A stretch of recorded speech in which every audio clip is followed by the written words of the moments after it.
দেখুন, গতকাল রাতে অত্যন্ত নাটকীয় ভঙ্গিতে একেবারে সিনেমাটিক স্টাইলে ওয়াকথ্রু করে ডেরেক ওব্রায়েন দেশবাসীকে বোঝানোর চেষ্টা করছিলেন যে মমতা বন্দ্যোপাধ্যায়ের বাড়ি থেকে বর্তমান সরকার ভেন্ডেটা পলিটিক্স করে যাবতীয় সুরক্ষা ব্যবস্থা তুলে নিয়েছে। কিন্তু তারপর দেখা গেল বিষয়টা কিন্তু একেবারেই তা নয়।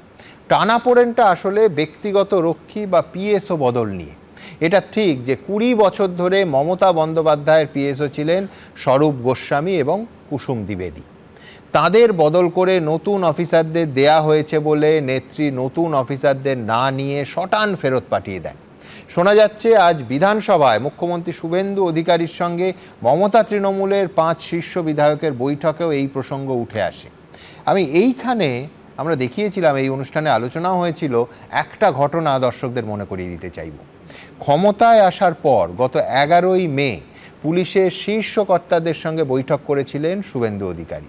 শোনা গেছিল উপস্থিত পুলিশ কর্তাদের মুখ্যমন্ত্রী বলেছিলেন নাকি যে অভিষেক বন্দ্যোপাধ্যায় একজন সাংসদ এবং একজন সাংসদ হিসেবে যা নিরাপত্তা তার প্রাপ্য তিনি যেন সেটাই পান, এবং নিয়ম অনুযায়ী একেবারে রুল বুক ফলো করে নির্দিষ্ট সময় অন্তর নিরাপত্তা কর্মীদের বদলানো হবে। এরপরই বিনীত গোয়েলরা বসেছিলেন। বিনীত গোয়েলদের তাকিয়ে মুখ্যমন্ত্রী বলেন যে আমি বিরোধী দলনেতা থাকাকালীন, মনে আছে নিশ্চয়ই, আপনারা আমাকে 2 জন নিরাপত্তা রক্ষী দিয়েছিলেন, তাও প্রতি সপ্তাহে বদল করে দিতেন। অর্থাৎ আমি জানি না এখানে আবার সেই পুরনো কথাই বলতে হবে কিনা তৃণমূলকে, আপনি আচরি ধর্ম পরের শিখাও, সেই কর্মা একেবারে ফিরে ফিরে আসছে। ডক্টর নজরুল ইসলাম কি বলেন? আমাদের মুখ্যমন্ত্রীর বা অন্য মন্ত্রী বা প্রাক্তন মুখ্যমন্ত্রীর পার্সোনাল সিকিউরিটি অফিসার হিসেবে কাউকে নিয়োগ করা হয় না। নিয়োগ করা হয় পুলিশে।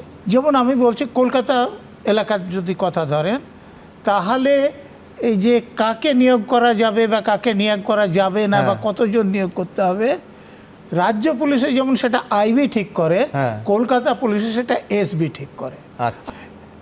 এই একদম ইন্সপেক্টর ছাড়া অন্য সব পুলিশ অফিসারদের ট্রান্সফার পোস্টিং ডিসি হেডকোয়ার্টার করে।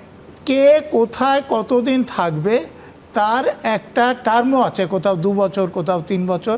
তারপরে এর একটা নির্দিষ্ট নীতি এবং নিয়ম আছে, পরিবর্তন করতে হবে।